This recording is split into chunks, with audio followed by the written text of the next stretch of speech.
I know for those of you that live in the San Diego area, you know, we've had some strange weather, and the conditions have brought some various and unusual animals and animal behaviors to our waters. So like, you know, such as the whale shark. And I've seen video of breaching blue and fin whales. So I hope that you all are getting out and catching up with some of our whale watching operators and getting out there to see all the amazing animals that are coming into our waters right now. Our upcoming events, we have on October 12th, we'll have Delaney Medina from Coast Keepers, and she's going to tell us about Project Swell and talk about the watersheds in the area. And that will be October 12th at 7 o'clock through Zoom. On October 15th from 10 a.m. to 4 p.m., we'll have a booth at the Kellogg Park in La Jolla, and that is a celebration of Walter Monk Day. And they're going to be unveiling a bronze sculpture called From the Heights of Mount Soledad to the Depths of the Grand Canyons of La Jolla, which was created by our own ACS-San Diego member, Carl Goenke. So he'll be there and they'll be unveiling his statue, and then we'll be there to talk about our waters and whales and dolphins and all kinds of good stuff. And we are looking for volunteers. So you can sign up through our website, and that's acssandiego.org. Or you can send an email to acs10@gmail.com. Then in November 4 through 6 is our national ACS conference here in San Diego. And there will be several speakers presenting on different worldly topics. And then the main subject of, or the title of this year's conference is Whales in a Sea of Troubles. There will be additional activities, which include an all-day boat excursion on the America, and then a dinner where everyone will get to meet other ACS members and enthusiasts. And if you wanted to look into more about the conference and to register for the conference, you can go to the national ACS website, which is acsonline.org. For tonight's presentation, we ask that any questions you might have, you put it in the chat room. And then at the end of the presentation, Eileen or whoever can best help will answer the questions, which leads me to tonight's presenter, Eileen Maher, who's the Director of Environmental Conservation, including aquaculture and blue technology at the Port of San Diego. She's responsible for the natural resources of the San Diego Bay, including in-water construction permit compliance, nature-based solutions, including the mitigation banking, environmental education, habitat restoration, endangered species management, dredging projects, aquaculture, and the Port's Blue Economy Incubator, as well as assisting with the San Diego Bay-wide development projects, including hotels and a convention center worth over $4 billion. And she'll discuss what the San Diego Port Authority does, and then provide more information about the Reef project, which is designed to combat rising sea levels, and then other projects that are in the works for the San Diego area. Eileen, take it away. Thank you. Thank you. Welcome everyone to San Diego Bay and our beautiful cruise ship terminal here that I have on the slide. So I'm going to talk about a number of different things. I'll start off with who the port is, what we do, fun stuff that we're working on, touch on our Chula Vista Bayfront development down in Far South Bay, our maritime clean air strategy, which is more of a planning effort, but still very important, nature-based solutions that we're working on, our Blue Economy initiatives, and then I'll finish up with our environmental education program, where we try to educate students within the San Diego Bay watershed. Well, we don't try, we do educate students within the San Diego Bay watershed. So first, the port is, we work under the Tidelands Trust Doctrine and the Port Act, where we manage the tidelands around San Diego Bay on behalf of the state of California and for the people of the state of California. And we are specifically promoting commerce, navigation, recreation, fisheries, and environmental stewardship. So we are the port is a public benefit corporation that was established in 1962. We're the 4th largest port in California. Our jurisdiction is in Tidelands, which is in orange on the map. Submerged land is the lighter blue on the map, and the darker blue is an area that was just transferred to us in the last couple of years from the state of California, specifically the State Lands Commission. So it's all submerged tidelands within San Diego Bay. We cross 5 member cities. We have 34 miles of shoreline that we're responsible for, and about 12,000 acres of land and water area. And the other biggest landowner responsibilities in the Bay is the US Navy at about 20%. State Parks has a little bit, but we definitely have the vast majority. So we are not taxpayer funded, but we are supported by leasing from our 250 tenants and 500 subtenants. We have cargo terminals. Pretty much if you buy a Dole banana that came through our terminal, Dole is a huge importer of bananas, millions a year. More than 10% of the cars that come into the United States pass through San Diego Bay International City Marine Terminal. We also have other cargo, including being in newspaper print, sand, potash, a lot of bulk cargo. Windmill blades are always cool to see on the dock because they're huge. Then we also have the 2 cruise ship terminals, and I don't know if you've seen the news lately, but our cruise season, which is just starting this month, is anticipated to be quite big this year. We had a slump, but now we're back up with the number of ship calls and terminals, or ship calls and number of people, passengers on those ships. 22 public parks, 5 public piers, museums, attractions, hotels, restaurants, sponsored events. Come down to the Bay, check them all out, check out our parks, check out our piers. Everyone's always welcome. So I want to touch on our Chula Vista development, because this is part of how we are able to fund what I consider to be the really cool projects and our nature-based solutions and our restoration projects. On the RV park just opened up, well, about a year and a half ago. And you don't necessarily need an RV to go visit. They do have what are called perk models. So it's like a hotel room, but it's more like a trailer. People have been down there that I work with. They say it's really nice, fun to stay. Took the family down for the weekend. They quite enjoyed it. But of course, the big catalyst for the whole development is this Gaylord Pacific Hotel, where we had a ground opening a couple weeks ago. 1,600 room hotel, almost 300,000 square feet of convention center and meeting space. And of course, retail, it's anticipated to be online in March of 2025. And they're already booking hotels, or conventions for the hotel. So that's going to be an interesting development. They're still working on foundational right now for the construction, but it'll be interesting once the superstructure starts to go up. On our website, there's a link to the construction site, and they do a weekly flyover of the entire site to show the progress, which is, even they've only been at it for a couple months, but it's still kind of crazy to see how much work they're doing.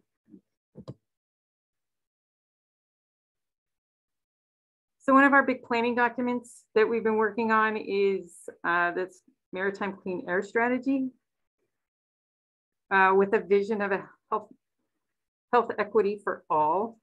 And it it's a guidance document, but one that with aspirational goals that we're trying to meet. So by 2030, we're hoping that all our truck trips to our marine terminals will be zero emission vehicles. We are changing out our port fleet to electric vehicles. We just got a truck and a van about a month ago, and we're working on getting the rest of the fleet switched out. It's going to take a while, obviously, but slowly but surely. We're working on planting more trees. We're working on expanding shore power at our cruise ship terminal and our marine terminals, which will help obviously reduce diesel emission impacts. And then we have 2 electric cranes on order. So these are going to be one of the first sets of cranes on the West Coast. And then an all electric tug is coming. So our nature-based solutions, we have several different projects that we're working on. So we started a blue carbon, a Baywide blue carbon study with funding from Maher, which is the Maritime Administration. We have that first year of results, and it's showing that eelgrass, not so much the eelgrass itself, but the sediment that the eelgrass is sequestering does absorb quite a bit of carbon, pull it out of the atmosphere. So that's a really good thing. We are also looking at entitling a mitigation bank. So we're creating wetlands down in far South Bay. Of course, our native oyster living shoreline project.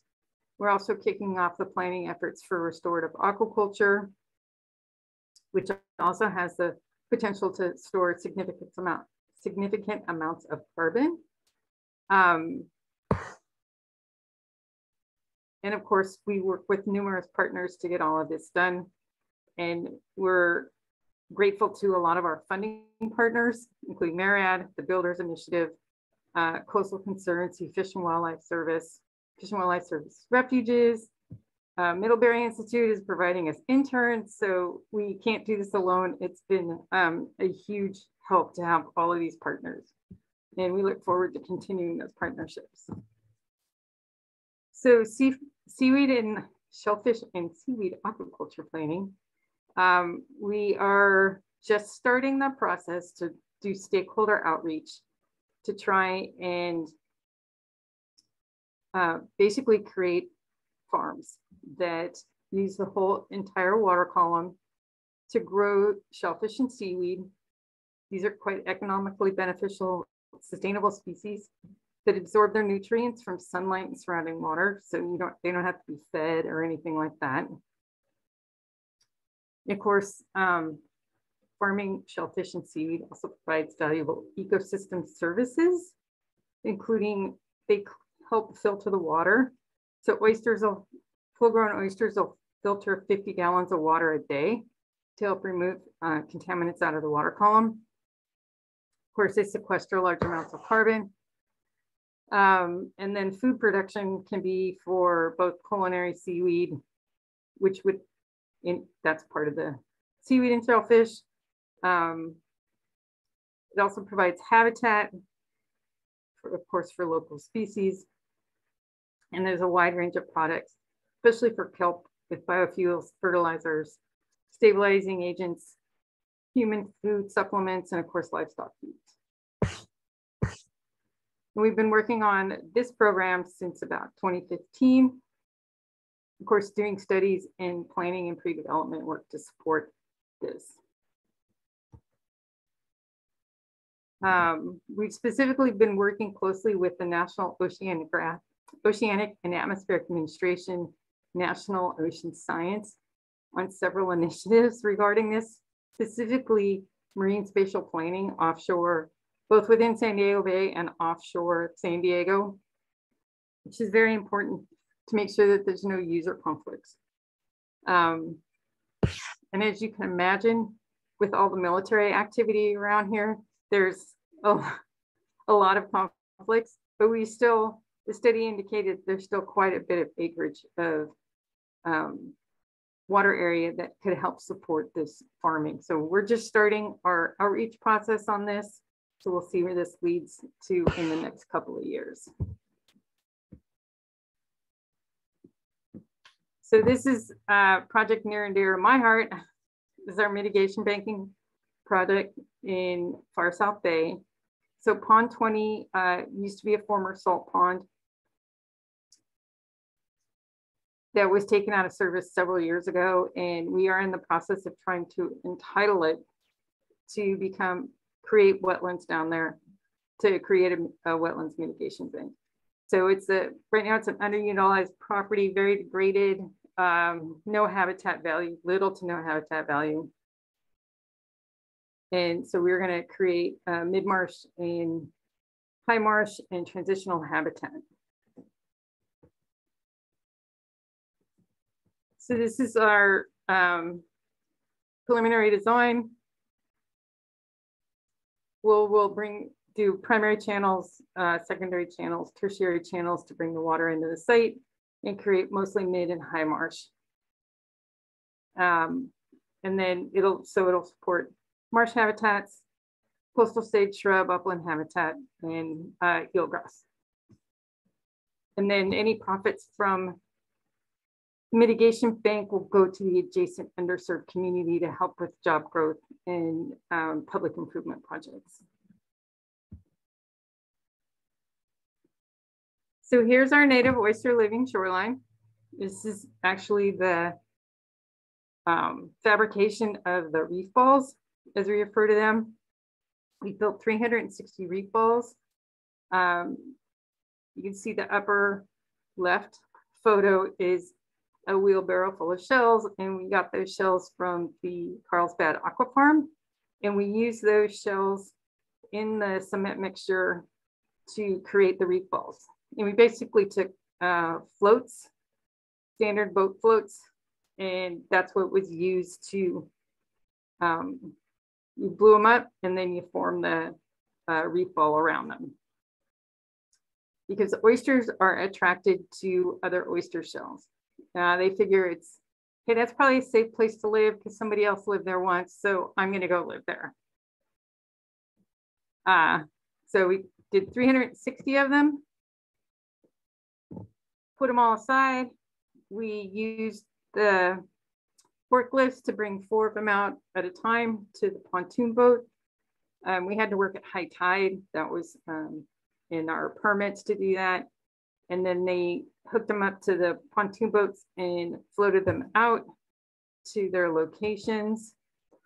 You can see where they had some poor guy in the water the whole time. And most of the time they worked at night because they had to go work with the high tides, especially in the winter time. So probably pretty cold. Probably wouldn't want to have his job.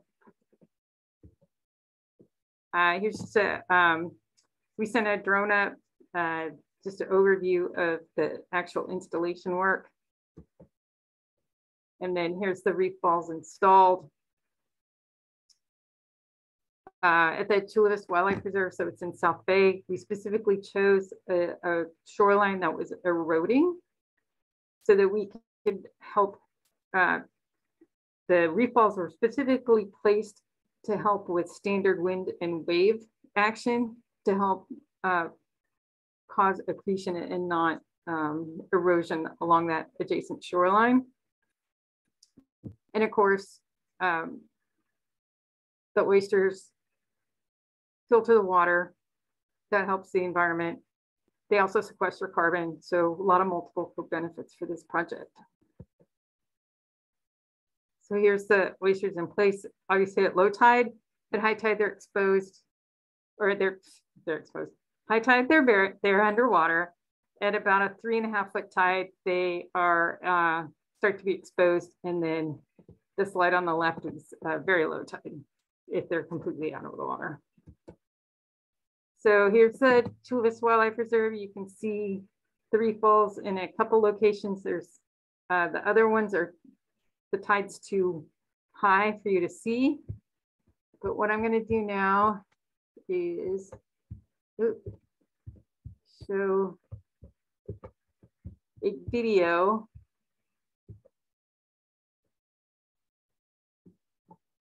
So it's just drone footage of the reef balls sitting on land and then taking them out in the pontoon boat to the actual location.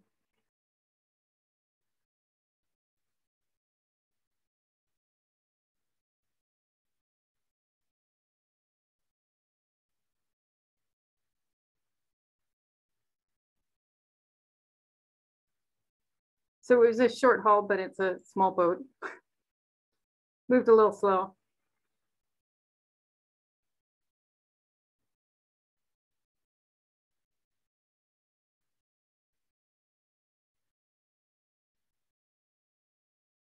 So you can see the white poles. That was just to help spot them. And then the adjacent shoreline is wetlands. And then you can see kind of the L-shaped area there. That's an endangered species nesting site. You can see Coronado Cays in the background and then the ocean on the other side of the Silver Strand there. Just a low tide.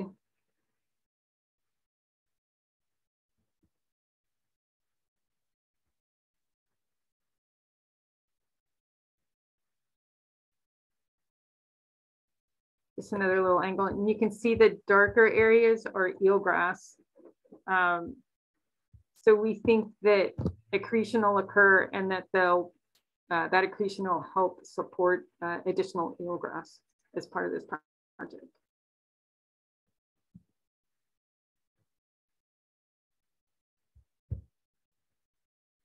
So I don't think we get kind of all the same from here.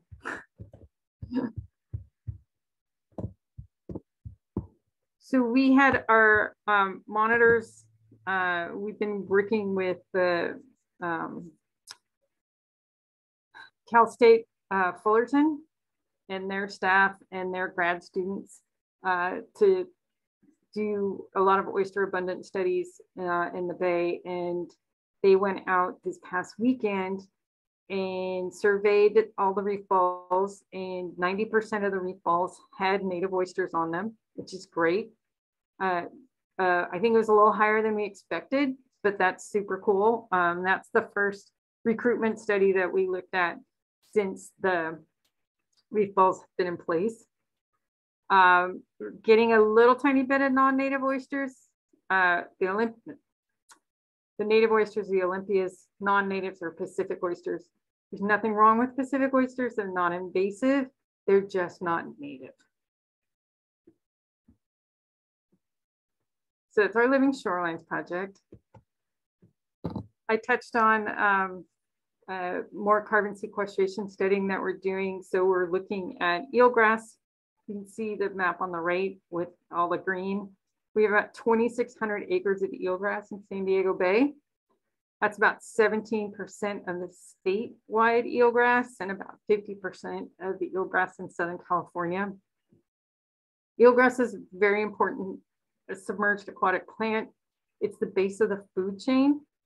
So a lot of juvenile fish spend their juvenile lifespan in the eelgrass before they go offshore to live their adult stage.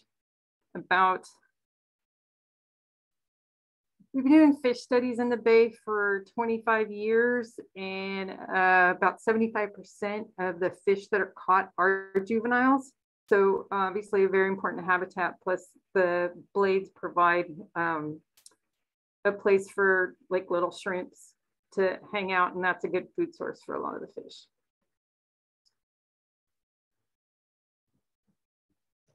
So with funding from the Maritime Administration, their Maritime Environmental and Technical Assistance Program, they're looking to assess the carbon storage in the bay. We've done one study. And it looks like carbon storage is very high, especially in older eelgrass beds. And then offshore, there's two different kinds of eelgrass. The offshore eelgrass, I won't get into technical names, but the offshore eelgrass, which grows bigger, has more carbon storage within the eelgrass blades, but inside the bay, the actual sediments have more eelgrass storage than offshore. And we think part of that is more the wave action causes less carbon storage in the sediments. That's why it's more in the eelgrass fluids. So we were lucky enough to get funded a second year from Maritime, or the Maritime Administration.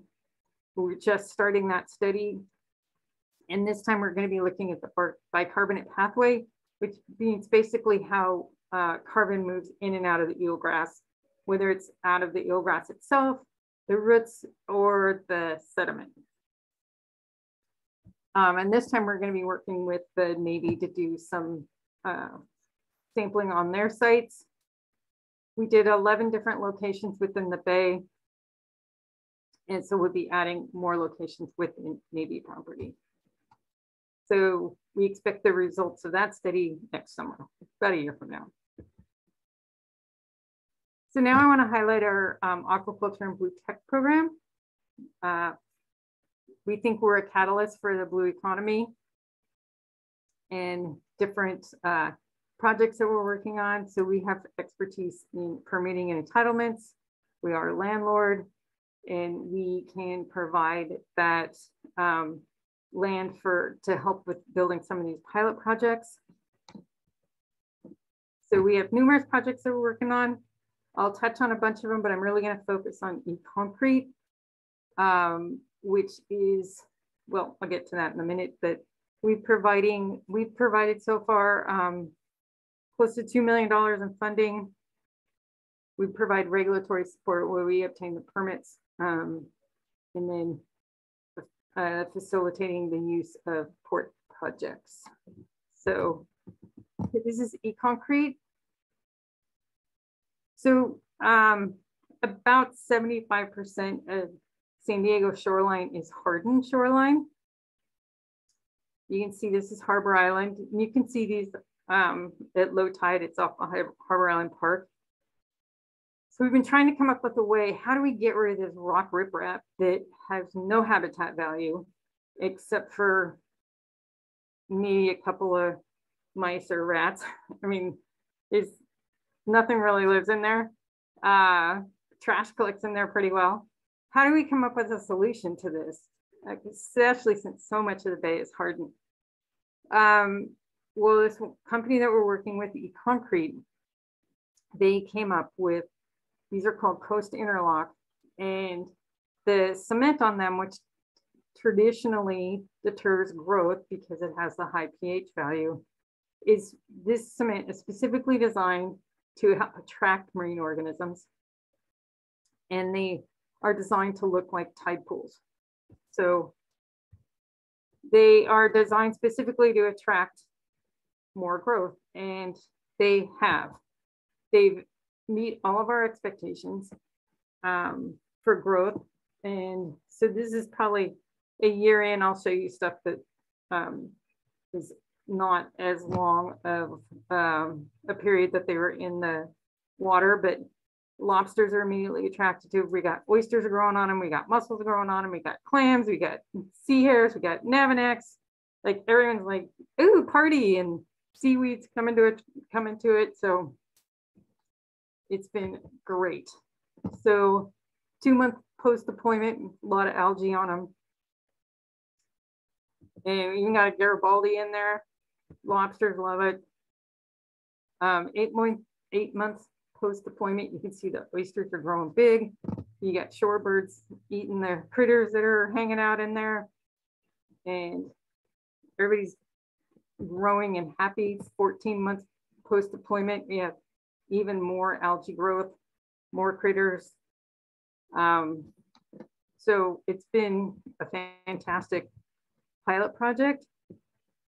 And we're going to be, we just got a $1 million grant from NOAA to expand this project, or something similar to it. And maybe not this exact product, but something else that's environmentally friendly to expand that shoreline, to help take out some of that rock and provide more habitat. Other projects that we're working on from our incubator, this is a company called Ecospheres, and these spheres have a proprietary mix in them place them in the sediment, and they helping remove contaminants out of the sediment, which is extremely helpful because when you do remove, you have to go in and dredge, you're causing a lot of biological impacts. In this way, this product could pull out the contaminants, especially around docks and piers, so you don't, and wharves, so you don't have to remove them. Sunken Seaweed is a startup company that is specifically looking at growing different seaweed for the culinary trade. So they have also gotten a lot of grant funding, and they're looking at different markets, not only culinary, restaurants love their product, but food production for both animals and humans, of course, biofuels and fertilizers. And they're looking to upscale their operations. And we're hoping to be able to help them do that in the next couple of months. They have a small farm at downtown off of Grape Street. And then they also do a bunch of work at the hatchery at the SDSU lab. So this is our drive-in boat wash. It's currently out of the water because it had a little tweak happen to it when we had that tsunami, when Tonga volcano exploded. But we're fixing it and hope it go back in the water very soon. But basically a 53-foot boat can go in and get cleaned as opposed to, and then anything that falls off the boat is captured to help improve water quality in the bay. And then this is a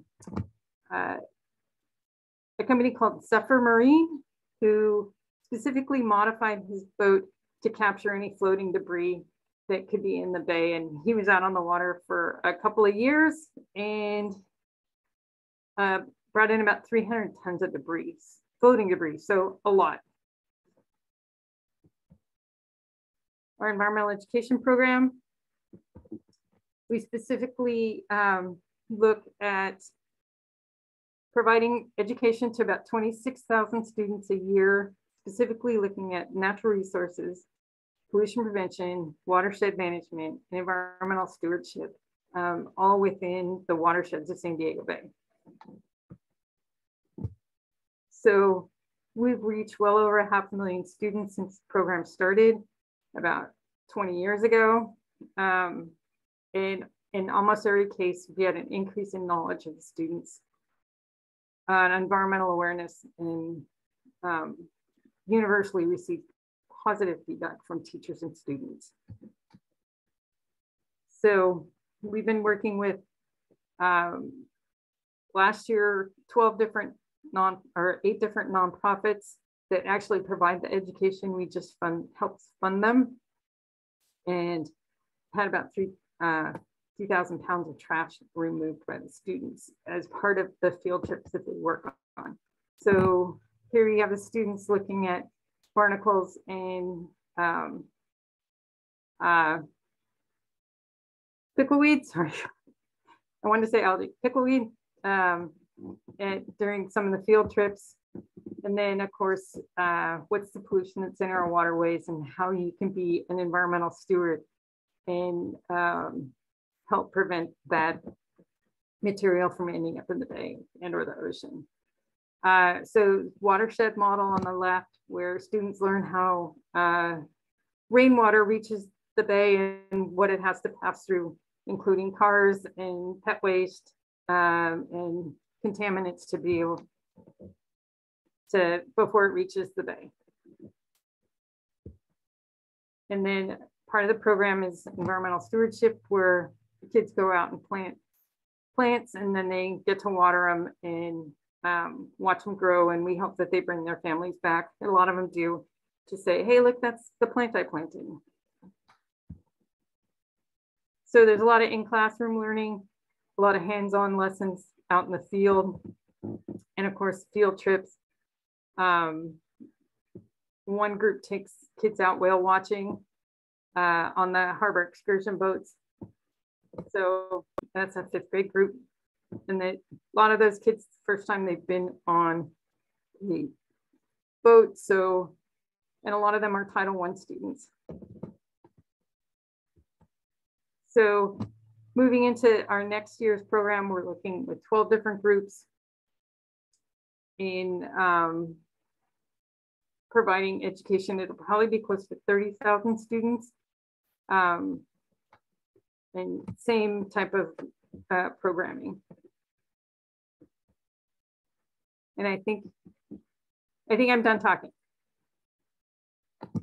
Great. All right. Well, we have a couple of questions, if you don't mind. And Nope. so Jane asked the question of what determined a cluster of 4 reef balls. She noticed that they were in quads.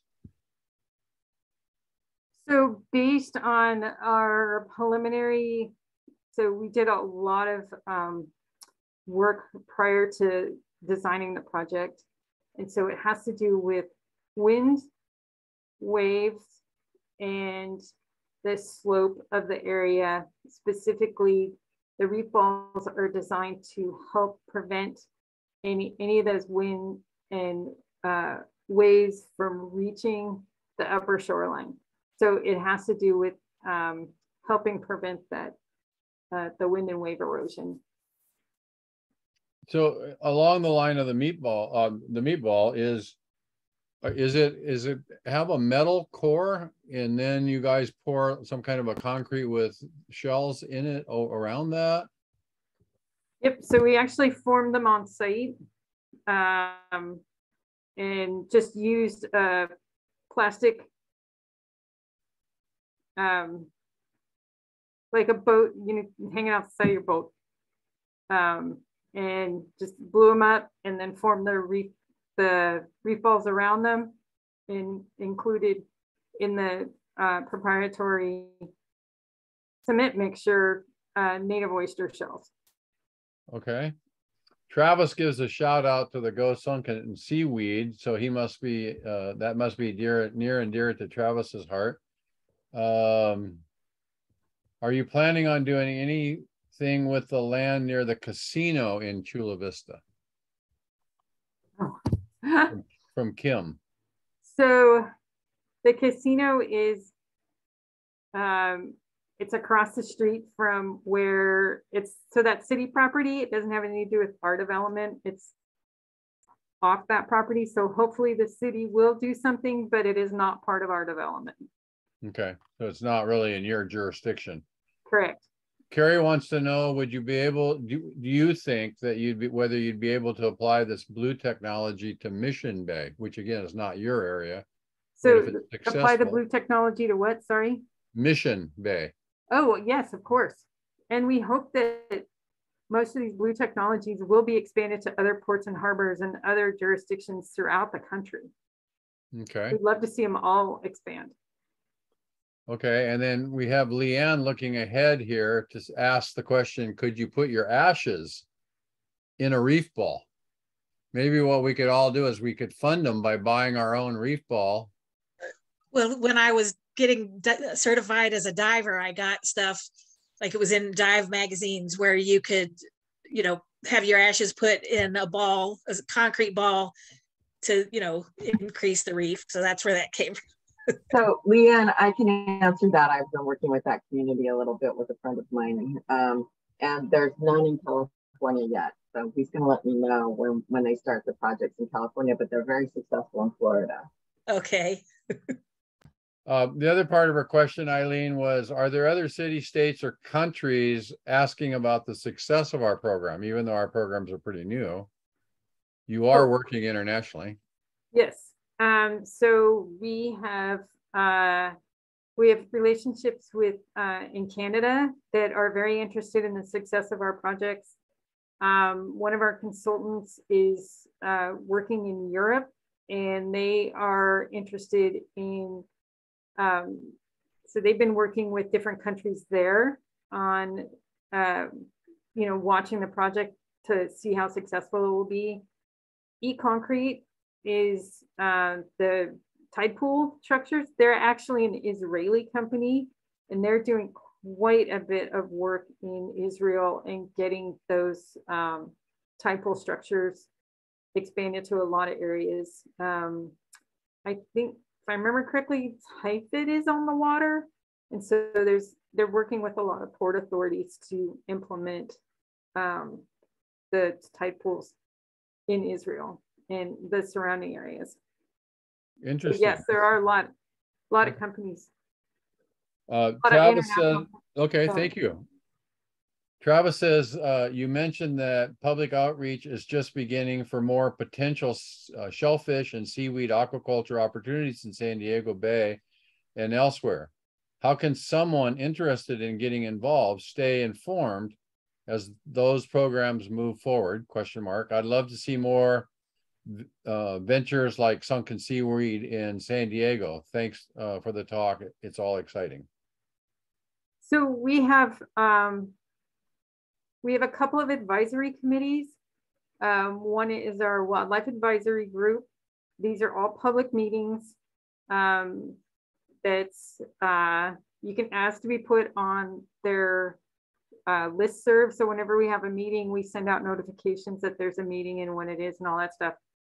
The wildlife advisory group is specifically focusing on the Chula Vista Bayfront development, but we also have an environmental advisory committee. In fact, we met today that's focusing bay-wide, and it includes everything that we talked about today.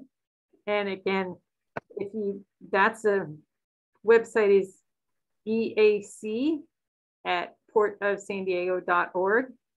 And if you just request to be on our listserv, and you can track things that way also. Okay, thank you. Excellent. Jane is asking, can you explain why the sediment absorbs more carbon than the eelgrass?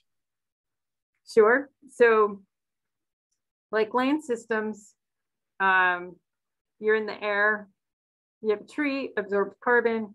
As that tree decays, it'll start to release the carbon, and along with the soils, because there's a lot of air.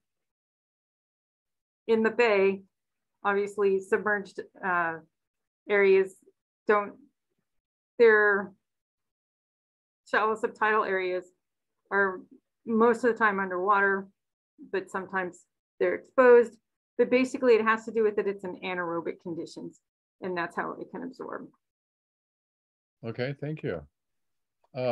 Carla probably has missed dinner like I have, and so her question is organized around, will the oysters from the South Bay be edible, or they just to be used for filtering water? In other words, would we have the opportunity to harvest them? The reef balls, we do not plan on harvesting them. They will just be used to filter water. Sorry. And then, okay. And then Carrie, one of our board members, Carrie, you want to look at the chat room because Travis has left you a note on Rewild Mission Bay. Kind of addresses your question. John Buzz wants to know, what plans do we have for sea level rise, which could be significant in the next decade? So both the Native Oyster Project will help with sea level rise because it will help reduce wave impacts and storm surge impacts on the adjacent shoreline. And the e-concrete will also do the same thing. And by planting more eelgrass, maintaining the eelgrass beds that are in the bay, having oysters that absorb carbon and filter the water, these will also help combat overall climate change by providing those capabilities. And of course, our transition to electric vehicles and our clean air strategy. So it's a combination of things. It's numerous things that not just one thing is going to solve that problem. And a question that I have also is, in looking at these really cool things that you're putting in as artificial environments, what's your thinking in terms of entanglements of fishing gear or anchors? You know, I'm obviously you guys have all thought a little bit about that, but any comments on that? So it's not my area of expertise, but I know enough to be dangerous. But as part of the just the operations of the farm, any farm that's working is to check that equipment to make sure that nothing's going to happen and that there's not going to be entanglement issues. And there's specific equipment that's designed specifically to address that. In the bay, it's not going to be as much of an issue if we go offshore, which we hope to do.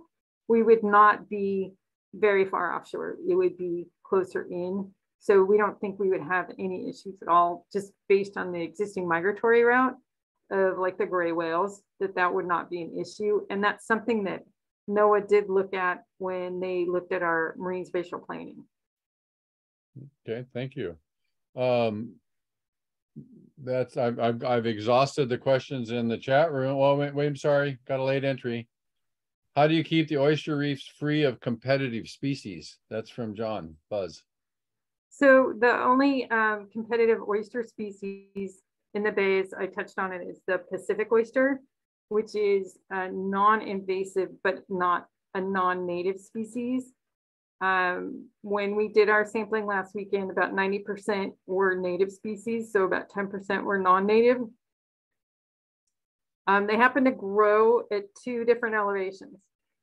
The native oysters like the lower elevations, and the Pacific oysters like the higher elevations. So they don't compete at all.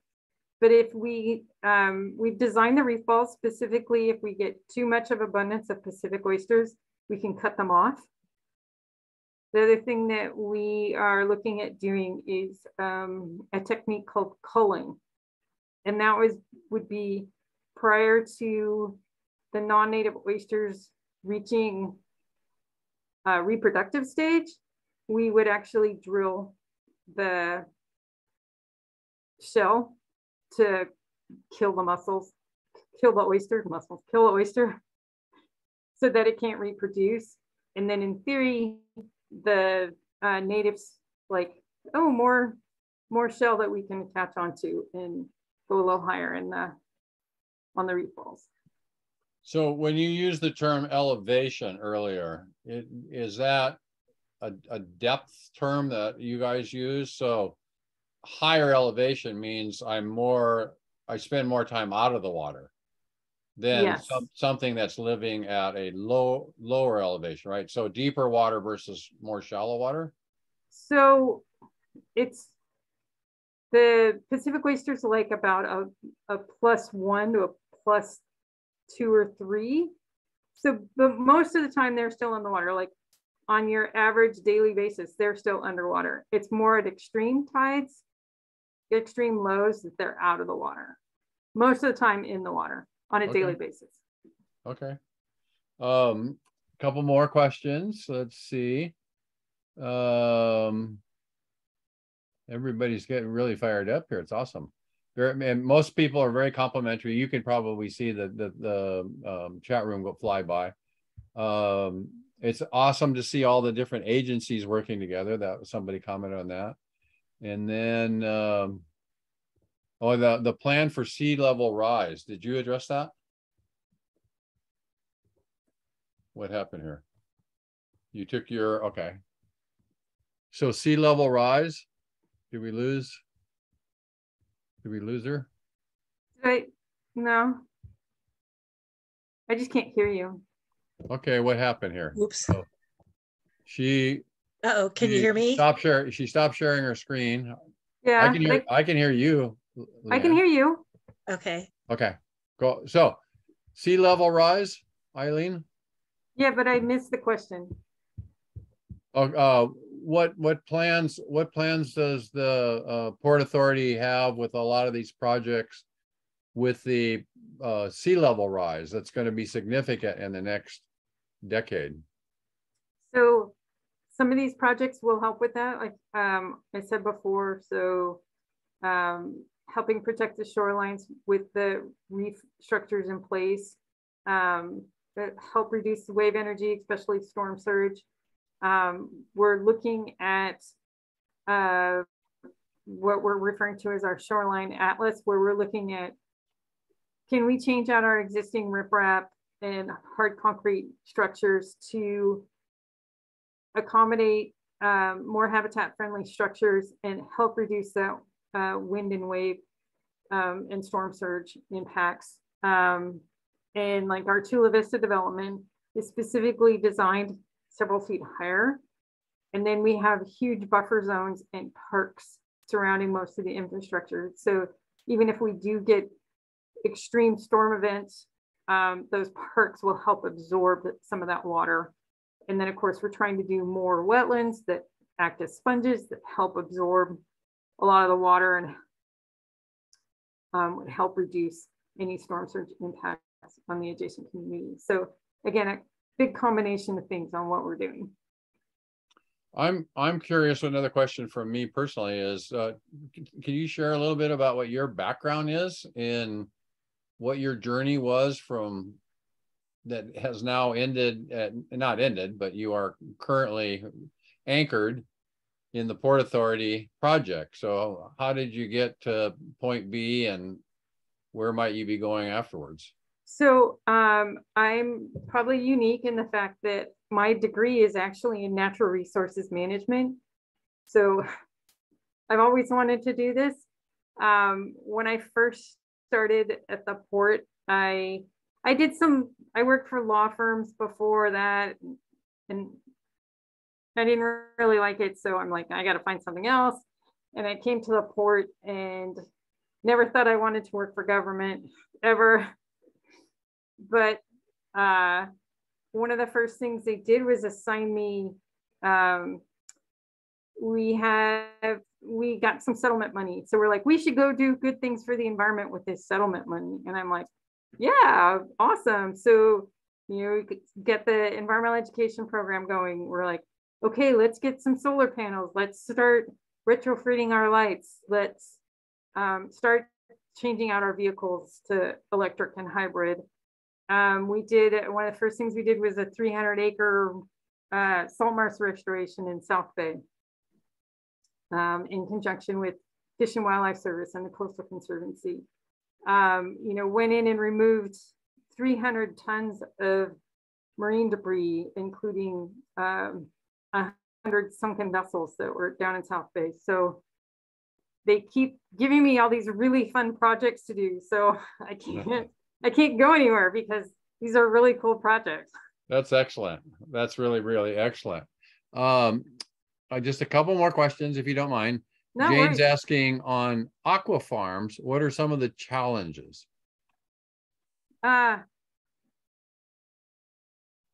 Permitting is a big challenge. The state of California has not issued any new permits in a very long time. So that's difficult. Even though it's really good, a lot of people, when they think aquaculture, they think finfish. And finfish everyone is scared of finfish. They don't like finfish. It has a bad reputation. But of course, seaweed and shellfish is very different. It doesn't require feeding. It doesn't require nutrients. There's not, pesticides is not the right word, but there's no pests associated with it. It's very different, much cleaner operations, much better. So I think it has a great future. We import more than 90% of our seafood. So to have local sources of seafood, again, will help with, you know, reducing greenhouse gas emissions and, you know, don't have as much carbon floating around. So anything that's local is going to help quite a bit, but I'm probably talking to the choir on that one. Yeah, very good. Very good. And I think that other than just some nice complimentary comments, that was very, very interesting. It's really fun to hear what we're doing in our own backyard. I mean, who knew that, you know, all of us looking at the port and all that activity going on, we never really know about it. Yeah, and it seems like we should be able to get the rest of the coastline cities in on some of this stuff. And some of it's tough because it's regulatory. Not all the states, not all the resource agencies in California agree on everything. Right. Sometimes their strategic plans say, yes, shellfish and seaweed aquaculture, but staff's like, we don't know. It was a big regulatory hurdle to do this reef balls. You know, it's first of its kind. So anything that's like kind of first is always a little difficult, as we know. Right. Well, and some just different purposes, like clearly establishing research only or observation only. And so, yeah, that's great that San Diego Bay was able to get that done. Yep. Thank you so much. This has been so interesting. And I, hope that we can, be an example for the rest of the country. And, because of course I immediately am thinking of Australia with the stories of the Great Barrier Reef kind of deteriorating at points, and how we need these and getting them going again. So thank you. My pleasure. Thank you. Yeah. Anything else, or we calling it a night? Okay. Thank you, everybody. And hopefully we'll see you at the Monk Foundation event on October 15th. And we'll see you October 12th for our next speaker. Jane, did you have some? Nope, that was it. Okay. I just wanted to say thank you to Eileen. It was a great program, and look forward to hearing more about it in the future. Great. Oh, and don't forget, we got our ACS National Conference in November. So look forward to seeing everybody there. And thank you again, Eileen. My pleasure. Thank you. Yeah. I think that's it. All right. Take care, everybody. Good night. Bye-bye.